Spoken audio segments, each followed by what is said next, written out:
Hello, Redhawk families. This is your principal, Meredith Akers, and this is Mrs. Akers Top 3.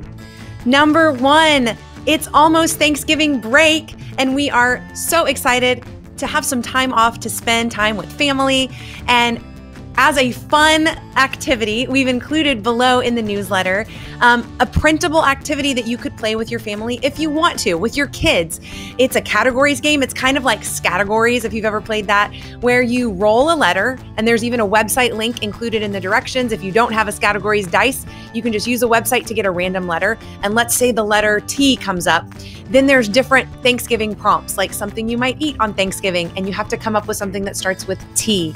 All the directions are below. It's fun and silly, and there's a second activity also included that you can play with your students. The fun thing about it is if your family has completely different traditions, the template is editable. So that means if there's a question about football and your family never watches football, well, you can delete that and change it to something that your family does this time of year to make it a fun activity that you can enjoy.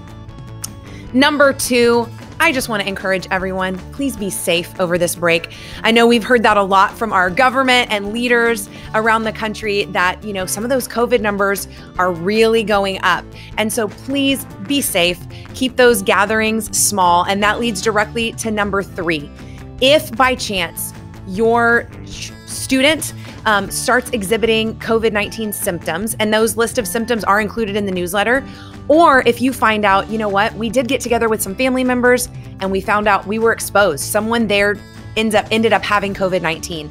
The protocols for what to do are included below in my newsletter. I wanted you to have those at your fingertips. I think you know this, but I want to make sure you say it because my job is to keep our Redhawks here at school safe.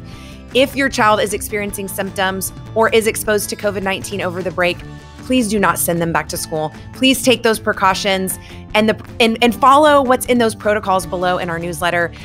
You can email healthservices@cfisd.net, and that is linked below to find out, like, my child was exposed, my child has these symptoms, and they can help you with exactly what to do and when your child can come back to school. Thank you for taking those precautions to keep all of us safe.